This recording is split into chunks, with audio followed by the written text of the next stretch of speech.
What about the funding that's now coming to these states from the federal government, the bipartisan infrastructure law? You know, what about, where are the rail caucuses? What's their agenda? How can they provide leadership in our legislatures to work on the very rail issues we've been hearing about all day today and in the past? Because it's all about rail now, and we have some gentlemen, some legislators who really want to make this work. So I'm going to turn it over to, who wants to go first? Go ahead. Senator Wilson from Washington. There you go. Thank you. I'll be brief. I'll just, the real applause should go from the good senator from Oregon, because he actually took the train up here. I did. So he gets more credits. I took the car. My name is Jeff Wilson, and I represent the 19th legislative district, which is 6 part and in full counties here in Southwest Washington. So essentially, just remember, the train track runs right through my district. So there's the first dog in the fight. But here's how I serve the Washington State Legislature. I am the ranking member of state government and elections. I serve on human services, the housing committee, and of course, transportation, which will all draw us together here in a moment. I also serve on a number of other committees, the Sunshine Committee, the Hydrogen Caucus. It's a very busy time. We go into session here the first week in January. And what's most important about rail is we do have a greatest hits of rail. And I'll just be very brief because I want the good senator from Oregon to have a chance to speak here. But Senate Bill 5494 had a companion. Senate Bill 5494 was a bill that I dropped in the Senate last year. It was a rail infrastructure bill. And it had a companion of House Bill 1371, and it got hung up in both chambers. So this year, the second bite of the apple, we're hoping that that's going to get lined right back up. I'm happy to say that House Bill 1371, this rail infrastructure bill, is going to, come on, fingers crossed, everybody. This needs to happen. And really what it is it's a sales tax credit for rail improvements. It does have the F word in there for freight. But as we all know in this room, it doesn't matter whether you're having a box car or say an old Pullman car, people and freight share that same infrastructure. So it's critical that Washington State, I guess, kind of move into the now on rail. So I'm also the vice chairman of the rail caucus for the state here. And we have, I just set an agenda, although just in draft form still, for December 18th. I'll send it out to the groups. We'll make sure that we hear from everybody from all aboard to Climate Solutions to any other group that wants to speak at this. We're going to go over and try to blame all of our problems on Washington Department of Transportation. Is that not true? Okay. And he's an easy target because he's the one that tells you the good news. They get new train sets and all the good news. We just want more rail for that train set to run on. So with that, I'll turn it over to the senator. Leave time for questions.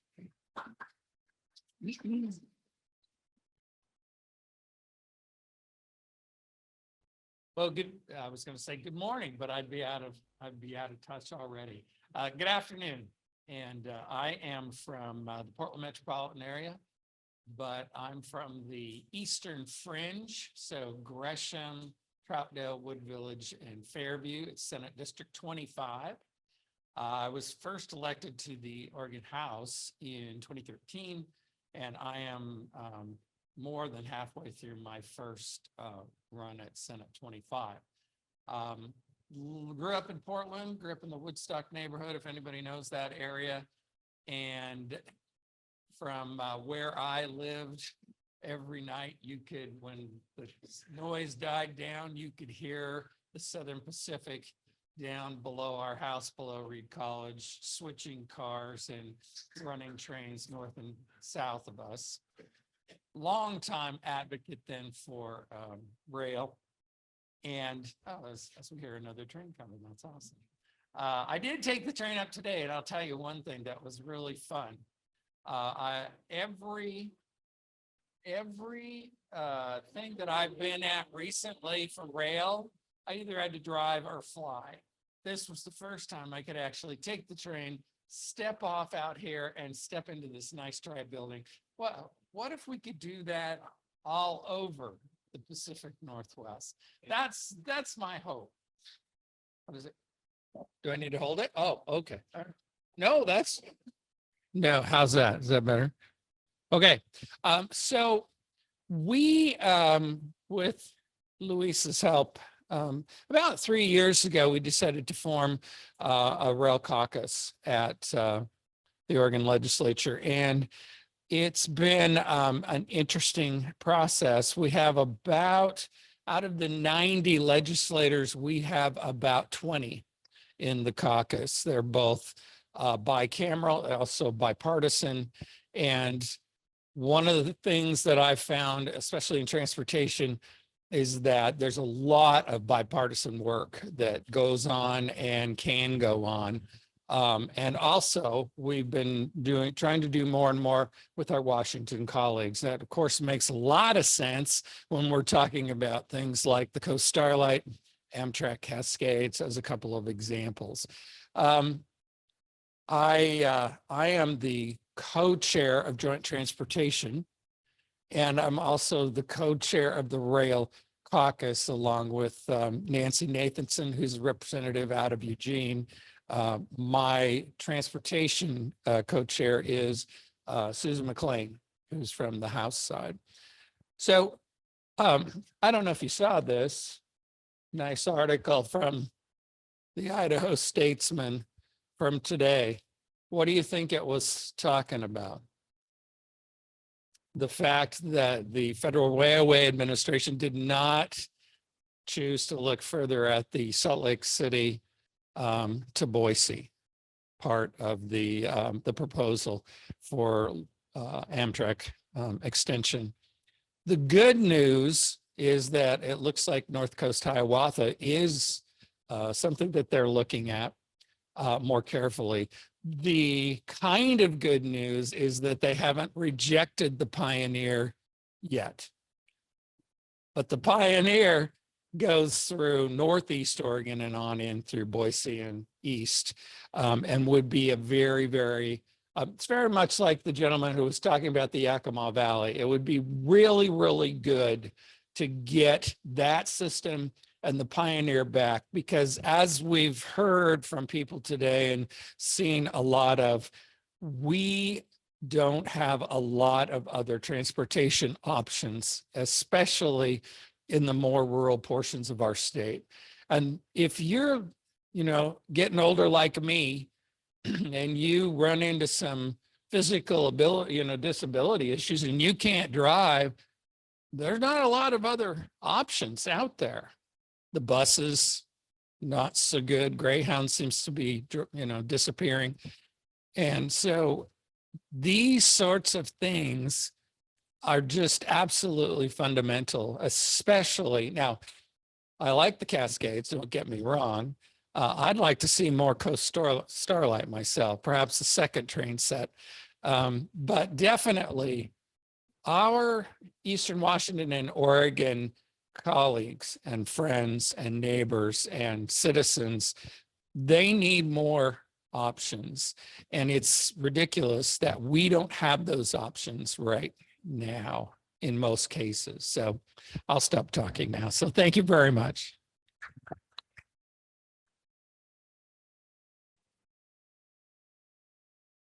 So maybe we can take some questions here. I know listening to these legislators talk about what they'd like to see happen, and referring back to something that Mr. Jason Biggs told us earlier today, the legislature has to tell WashDOT to do something. We can't blame them for not doing what they're not asked to do. So I know we heard a lot about the federal money that just came out in the last couple of days. I don't have all the details on that yet. I'm sure that you're still looking at that yourselves. But I think it does give us the opportunity that in 2024, there should be a lot more discussion by the legislature with ODOT and WashDOT to talk about what does all this mean that now this money is becoming available? What is our vision for the future of rail in these two states? And how are we going to gear up to do that kind of thing, which really has to come, as they said, from the legislature itself. Would either of you like to maybe respond to that observation? I thought you might, Jeff. There you go. I don't know if I need the microphone. I'm pretty loud. I don't. Okay, I don't, let me, the cord go any further, or am I okay? Well, Here, I'll move out. why don't we just trade just for a second? The good senators, this is your first bipartisan bi-state There it is. cooperation. We just crossed the microphone divide, but You know, earlier on, I'm not going to take back the bad joke I made about WashDOT, blaming them for everything, because ultimately that's what politicians do. Sometimes we cast away our own responsibilities. And I got to tell you, in Washington state, that's one of the first steps of recovery, Luis, as you know, is to say we kind of have a legislative problem. And yet we all go by votes. I don't see a Republican or Democrat, rail infrastructure, passenger systems, commuters, light rails. I don't see that as that. So the party thing is left at the door with me. But what I do see, and that all elected see, is we see times of opportunity. For example, this coming session is a short session. It's only 2 months. It'll be over as soon as it starts. And it's a supplemental budget year. So everybody has taken their wallets and purses and they have shut them tight. So what we do is we need to make sure that our year is 2024. And the good senator from Oregon, he really has led the way to push for more of Washington to, well, hang out with us. He's going to get his dream come true, because we're going to set this as a topic agenda for our December 18th Rail Caucus. A lot of people up for election, but what happens in 2025? The way we play with money, this isn't a game. This is the big budget time. And Washington State didn't do anything to brag about that I will do. I've always been critical. Sorry, Jason, here it comes.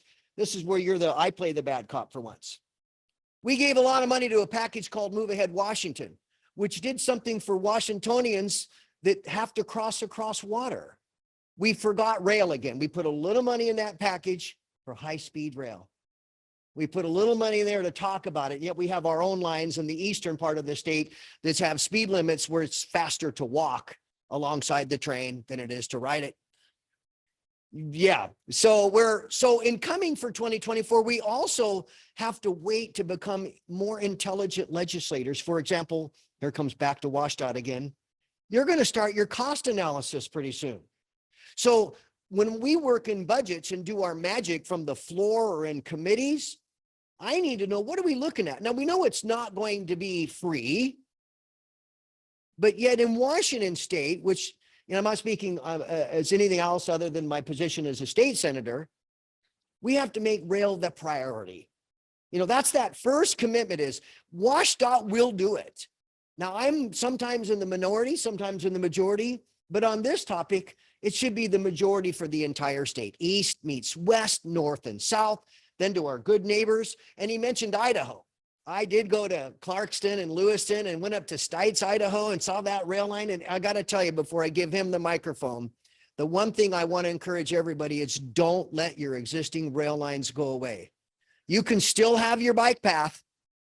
You can still walk the dog. Please don't pull those rails, because as we saw just recently in the Transportation Committee in the Senate, they looked at old lines and they thought it was too much of a hassle. That's why we'll just keep using buses.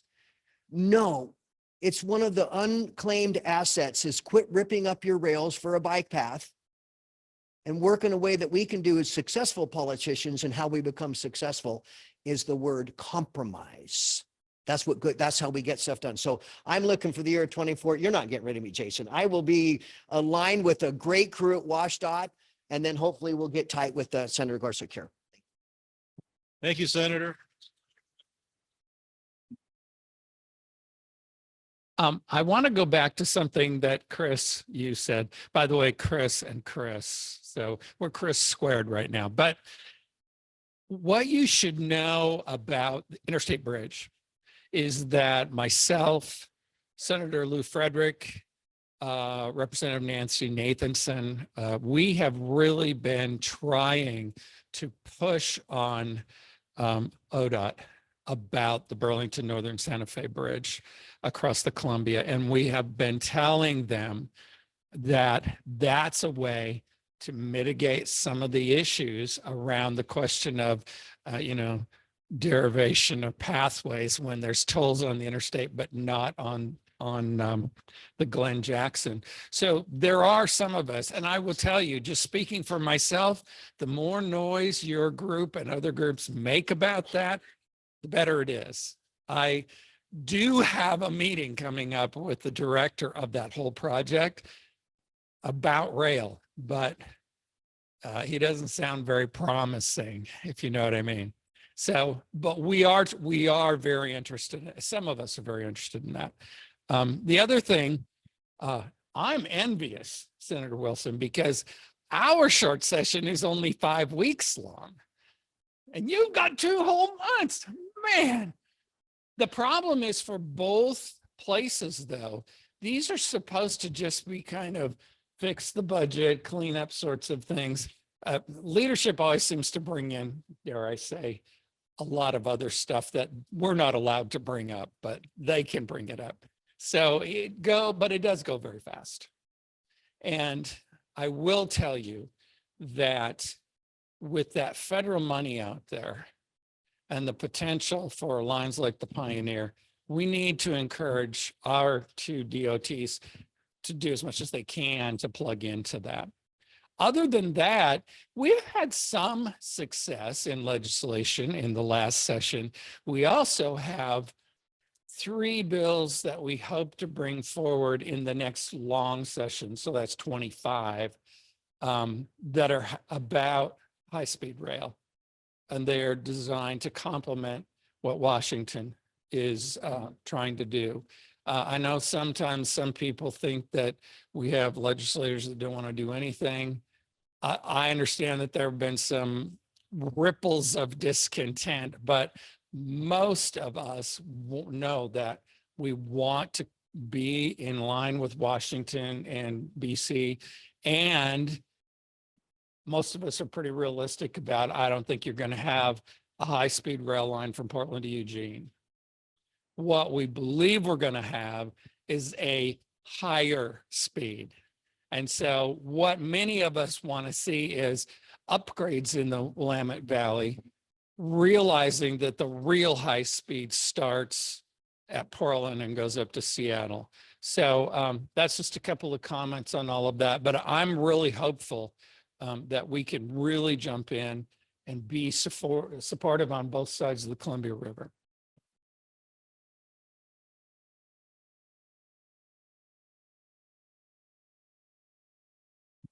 Thank you, Senators. This is Luis again, and I'm just wondering, it's a short session. I'm glad you reminded us of that because not a lot can happen. They got to fix what you already were working on at the biennium and looking forward.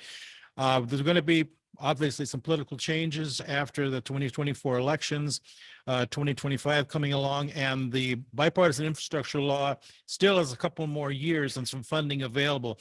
Do either of you believe that we can get some movement out of the legislature to go after some of that money so that WashDOT and ODOT can use their expertise to do the kind of things we're talking about? Because we don't want to blame them for what they don't do.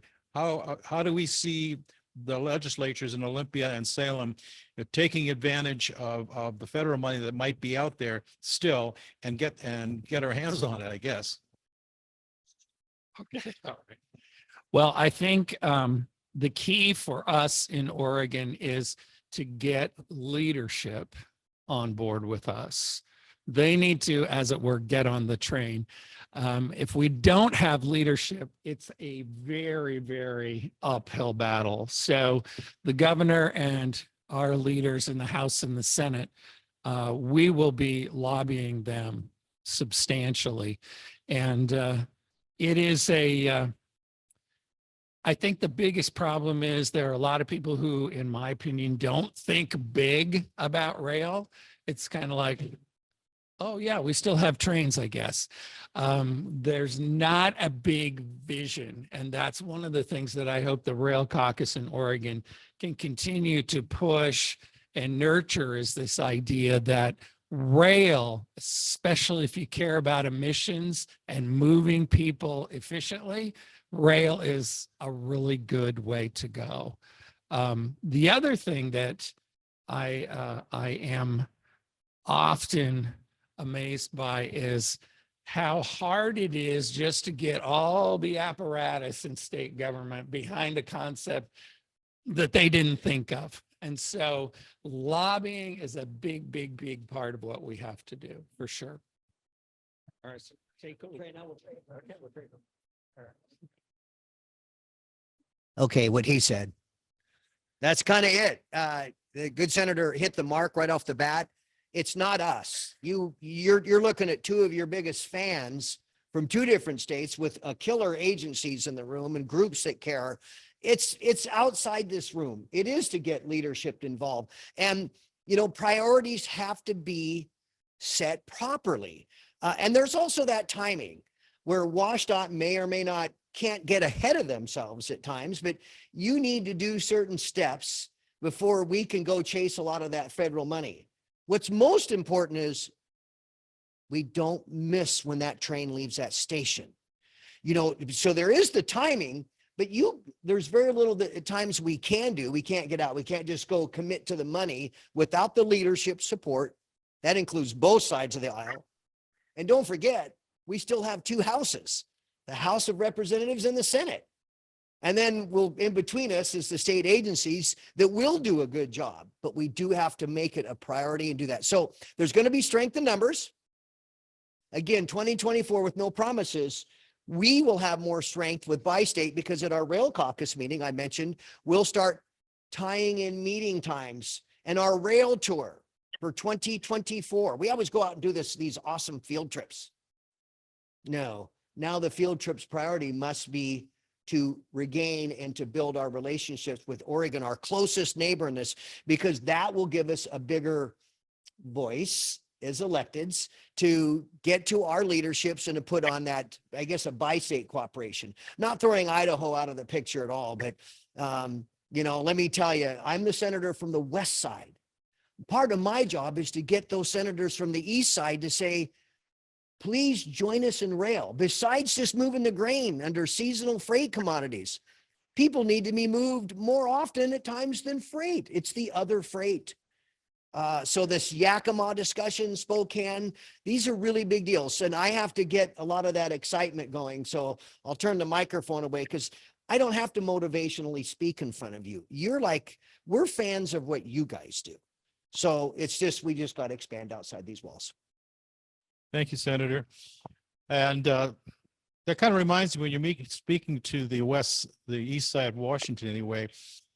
Senator Wilson and I were talking in the hall last week during the committee days, and Senator Curtis King, who is the ranking member of the Senate Transportation Committee, caught both of us and said, "Look, something about us being rail guys, right?" so I'm glad he recognized that. One thing that I've always wanted to see, and it reflects back to a bill I had in 2014 and a companion bill that Representative Nathanson had in Salem, was to have the two states work more closely together. The bills didn't go anywhere. I think Nathanson has submitted something like that again. And wouldn't it be nice if we had a committee or a commission like they're working on the interstate bridge at I-5, right? Where we've got both states sitting down with their transportation legislators talking about what we need to do and how to fund it. Something like that would do a lot to put some gravitas into the work we're talking about, because they would be discussing what is of interest and significance to each state, as well as, since it's a cross-border issue, you got the feds involved, and of course you got the Class 1 railroads that need to be part of this conversation. That would be a much richer and conversation than just us rail fans doing it to ourselves now. And thank you, Senator, for recognizing you're our fan. That's great. We're trying to make sure that you have the strength you need to push that legislation through. I don't know exactly what it would take to get our leadership in both capitals to decide, let's have at least the two joint transportation committees working together. And the rail caucus is feeding into that. That'd be a simple thing. It's not going to cost more than the time just to show up. We're not committing to anything beyond that, but we need to jointly study how we're going to go after that federal money that is still out there for another 2 years. Some of you may have seen some of the corridor identification stuff just came out in the last 48 hours, I believe, and other issues about the money that's now being not advocated for, given to a lot of rail operations around the country. Maybe we'll have a breakdown, Senator, at the Rail Caucus meeting in a couple of weeks. If you have time to have staff maybe give us an overview on that, that would be great. But I would love to see this. So I'm going to ask for a few questions in the room. I know that some of you have some great questions, and we do have about 20 minutes, maybe a little less, to take some questions. And unfortunately, because of the mic situation, you're probably going to have to walk up here or use that one. and I apologize in advance if there's a little bit of echo, but I see Spring Bartlett on the meeting has raised their hand. Just, it sounds like they might have a question, just to start that off. Yes, this is Wicks Covey, and there's 4 of us here. We're from Eastern Oregon and Halfway. Panhandle for Pioneer Rail is our passenger rail. That's our organization. We've been connecting since 2019. And what is the procedure for getting Oregon's part of the passenger rail linked up with Idaho's? Because if we would have had that, maybe it would have been a long distance rather than a short distance rail thing. Because the Idaho rail proposal was canceled or denied. Would we have had a better chance, or will we have a better chance?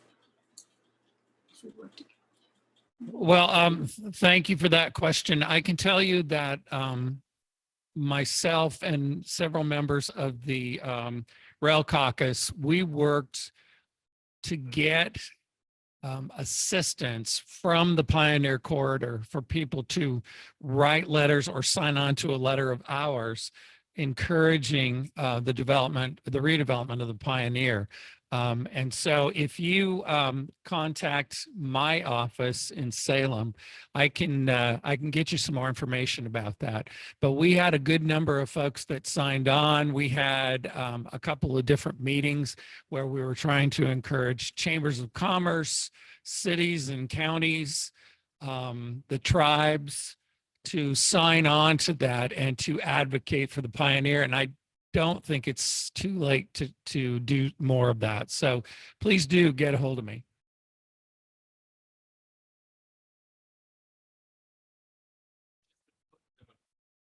The funding that was announced yesterday is from FY '22. So that implies that there might be more coming.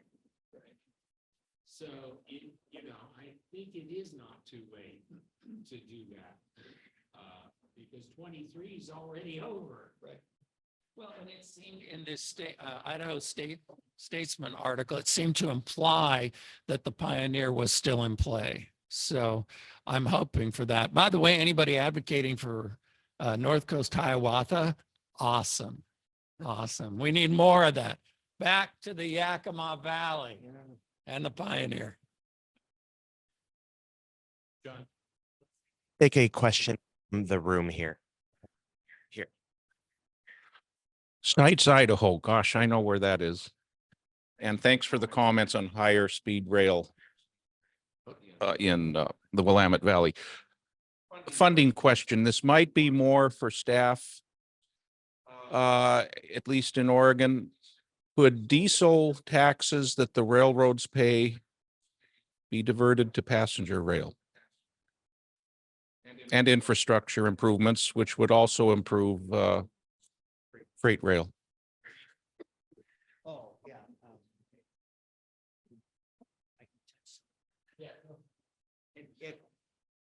Real quick, that you dealt with the taxation. You said that was a question because the echo got to, okay.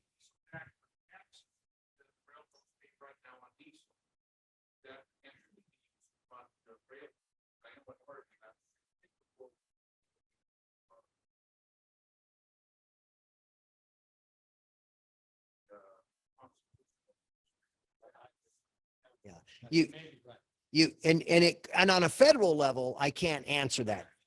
Yeah. Okay. On a state level, it's going to be questionable because in Washington state, we have this thing called the 18th Amendment.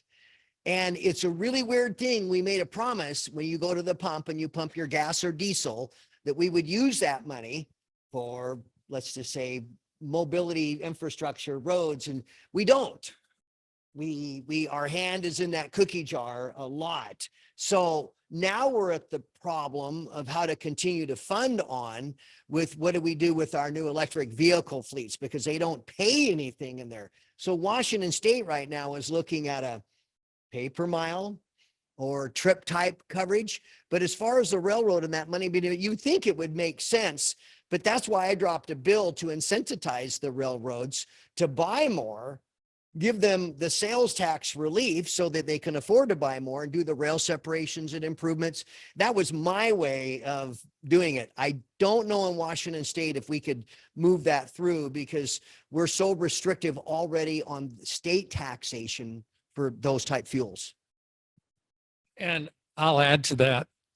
We will be talking more in the 25 package about vehicle miles traveled. I think that the gas tax is going to go away because there are so many hybrids and electrics that are not paying the gas tax. And the gas tax is, as you know, how we maintain everything in the system. However, what's that? Yeah, that's right. The highways, we don't do anything else. That's right. The problem is, or at least potentially, there's a possibility, and there's disagreement right now in Oregon about whether you could use tolls, the toll revenue for things other than highways. And so there is that discussion going on as well as vehicle miles traveled. The problem with vehicle miles traveled, it'd be the same thing as the gas tax for us. We would have to put it back into the highway fund. And the reason it's in the Constitution, the illogic of it is if you have more money supporting rail and more cars off the road, right? Yeah, that's a good. Now, our revenue chair in the Senate has also been asking about, I think it's the city of Bend, who has a fee that they put on electric bills to be able to afford vehicle repair or road repair in the city. And the question is, would we have to give that to the highway fund? And secondarily, would we be able to do that statewide, which is another one. I don't know if you know too, we've started to see that vehicle tires contain toxics that harm salmon. It's just like every time you think you figured it out, you get more. But the question is, could you do some sort of a fee related to tires? Notice I didn't say tax.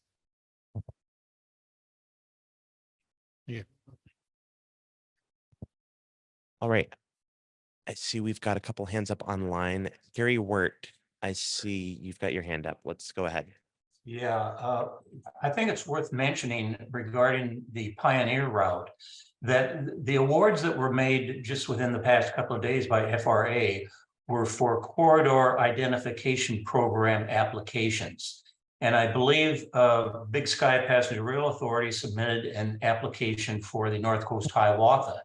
And I think that's the reason you see it mentioned in the awards that were done just a couple of days ago. The Pioneer and the North Coast Hiawatha are still being studied by FRA's long distance program restoration. So I think you'll see more news about both the Pioneer and the North Coast Hiawatha once the FRA has finished their work on those long distance route restorations. And that isn't going to happen until sometime early next year. Thank you. I want to make one comment in passing from what the legislator said earlier, and it kind of reminded me of something that Peter Norton said earlier today. I think if memory serves, our 18th Amendment probably was come out as a result of the kind of things he showed us earlier today about all the lobbying that was done by, the car industry to make sure that they got the money they wanted. So this is an example of why we are stuck the way we are. Sir.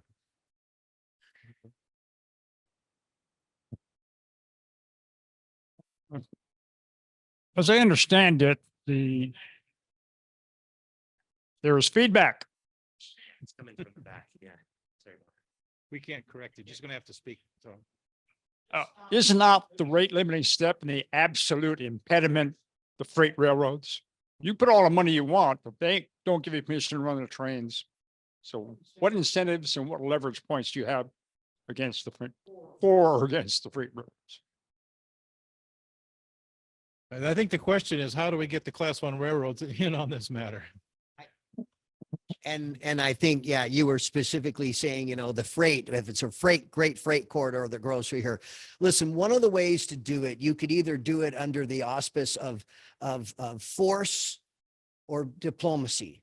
And I'm going to choose diplomacy. And I'm always going to find a way that can motivate for everybody's best interest. Of course, the class one railroads, God bless their souls if they're here today, running freight, they're going to think of themselves as shareholders, stakeholders of their own demise. We're elected, so we have to view you as the ones that gives us direction. But in dealing with a private entity, I'm here to tell you, I'm looking for ways to motivate success and cooperation. And that means Washington State can't just walk into BNSF or UP and say, you're going to do it this way.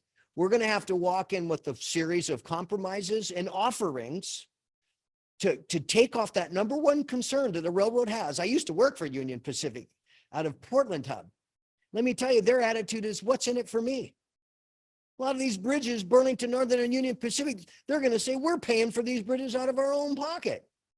Listen, you guys, we're going to have to be creative on both Washington and Oregon state legislatures to make that this private business model get into the spirit of cooperation through motivation. So there's going to have to be something in it for it. Remember, I mentioned my Senate bill, which will turn in, which is 1371 in the House this year.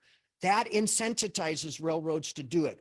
Open up their pocketbooks so that they can go to their shareholders and say, this is an investment. We're going to spend this money. We were given the incentive to spend this money because the Wilson bill is going to pass. And then they go through and they say in return to their shareholders, we're going to get higher dividends because we're going to have to think of their seats as well. But I totally agree.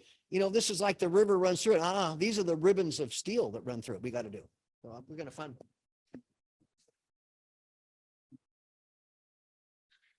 The other thing that I would say about this, if you've ever been to an airport, there's a lot of federal money in an airport, right? And the airport is, you know, like, for instance, SeaTac or PDX. Yeah, those are kind of quasi-government agencies. I say quasi, but they are running those systems for what? Private air carriers. Now, why is it that we always get hung up on that whole thing of, well, we can't have a public-private partnership with the railroads because they're private? Well, so's Alaska Airlines. Well, kind of, but you know what I mean. So's Alaska, so's United, so are all of these aircraft folks that are using all of those federal resources. I think we need to keep saying over and over that there's no difference, that we should be supporting these railroads and working together with them. As Senator Wilson said, we should do that because it's a benefit for, yeah, it'll be a benefit for the shareholders, but it'll also be a benefit for all of our citizens.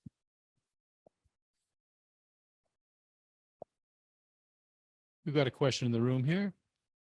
Identify yourself. Just following. Oh, okay.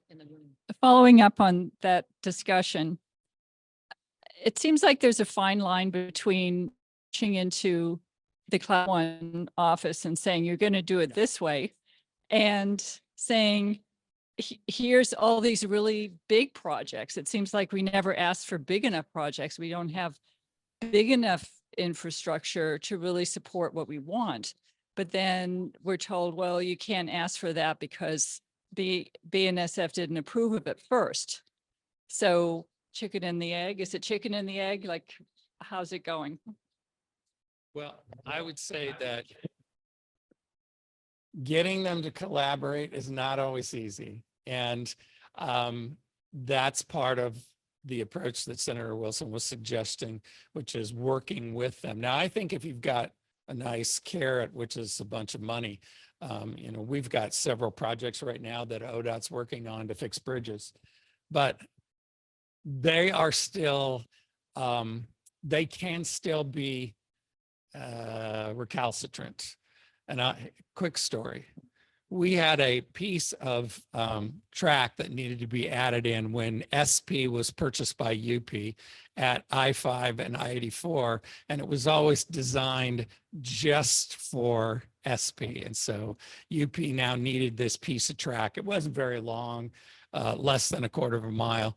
And we had been talking to them about it, and they were saying, oh, the city was dragging their heels, and they keep dragging their heels, and they're dragging their heels. And then the guy from UP said, but you know, eventually we're just going to do it because we're the railroad. And it was that implication was we're a class one, we're coming through. So there is that fine line of trying to work, you know. In full disclosure, we know Senator Wilson has some contacts with UP and he'll take care of it. Well, listen, here's more disclosure. You'll love this transparency politician thing up here. It goes like this. I'm also a port commissioner. And here's one of the answers to the solutions to these problems. What's in it for the class one railroads? Well, here's what we have done at the Port of Longview. We went out and said UP and BNSF, because we're double served, which is rare for a port. And we said, wait a minute, we're going to make you a deal. We're going to expand our industrial rail corridor to get unit trains of over 11,000 feet off of the main. Wait a minute. You mean BNSF and UP can come park their unit trains of all kinds of export material or import? How wonderful is this? But that's part of the secret. In Washington State, we are the kings of public ports in the world. There are 75 public ports in Washington State. No other state or country has what Washington State has. So I lobby Washington Public Ports Association and our ports to say, as a port, you make more room for trains in your port because it's your cargo.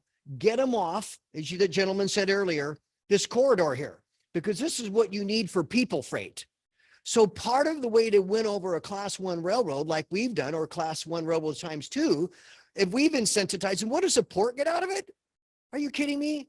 Jobs, export cargo.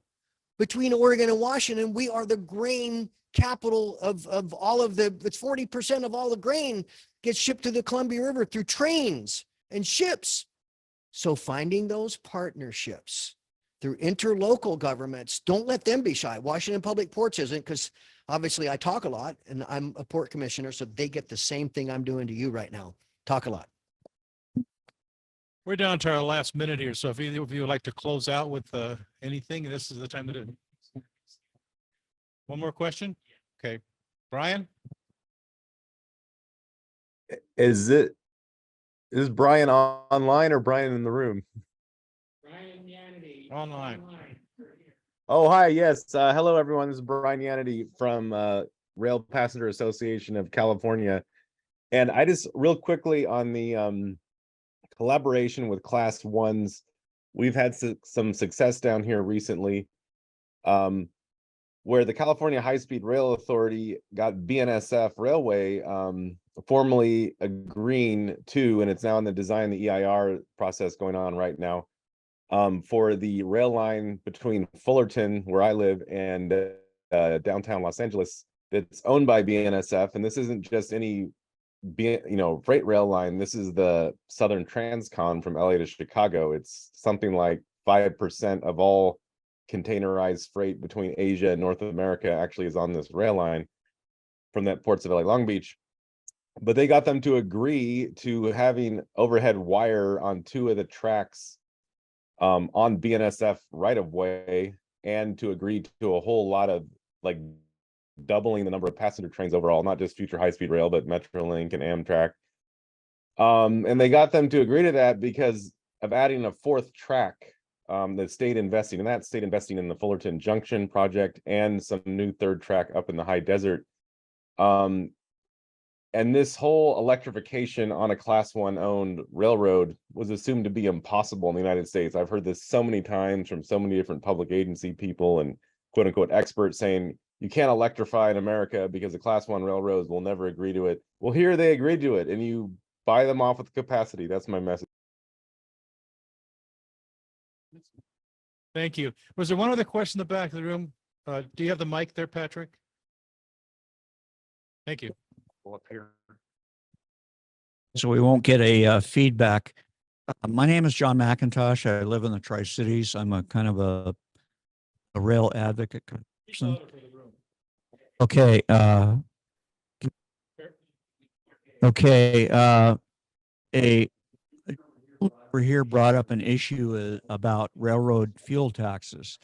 And I did a brief search online, and the railroads pay 0% diesel fuel federal excise tax. They do pay a 0.1% assessment on diesel fuel for oil spill cleanup. And I thought, as a funding source, just for argument, to have a new diesel excise tax imposed to support passenger rail with rebates to the class ones for on-time performance from these tax revenue. And it would also have the additional benefit of encouraging electrification, like the gentleman from California was just speaking about. That's revolutionary. And, you know, at one time, the Great Northern Railroad had electrified line between Wenatchee and Everett. They should be some way to incentivize that, to bring that type of infrastructure back. Thank you. Thank you. So closing remarks, senators? Well, the main thing is, as you just heard from California, nothing is impossible, right? Now, it doesn't mean it's likely, but every now and again, something happens that is really amazing, like that California example. And what I would argue is we have to, all of us that are rail advocates, all of us need to do everything we can to advocate for better service, more routes, all of those things. And I think it starts with supporting North Coast Hiawatha and Pioneer as a couple of examples. But if we don't do it, if we say it can't be done, well, then we already know the answer. Can't be done. So I encourage you to join with many of us and do everything you can to be advocates, because in the legislature, if we don't hear from people, what do you think we assume? Nobody cares. And no one talked to me. No one called me. No one sent me a text. No, they must not care. So advocacy, super important. Oh, okay. Yeah, go ahead. Thank you, Senator. Listen, I'm living proof of what the good senator said, and it can be done. My wife is sitting in the back of this room, and she's living proof, oh, it can be done. Even last year, we put our own railroad in our backyard. Yes, we have a full standard size railroad. That's how bad of a foamer I am. Sorry. But I did. I'm sorry it's not electrified. I have a diesel locomotive, but we really did. But it spurns a lot of conversation, like, who lives there? What about it? I'll talk rail anytime, anywhere. And like the senator from Oregon was saying, you need to do the same. Amongst yourself is great. Have your own railroad in your backyard is even great. But get out and tell your electeds, because we need to control, well, it's not control. We need to pass things by certain, we need a vote. And so there's a win-lose in politics. I think you're all winners. I think you all have winning ideas, including electrification, but we need that voice to become louder. So lay on your horn and have a one-track mind to say yes to rail. Thank you both.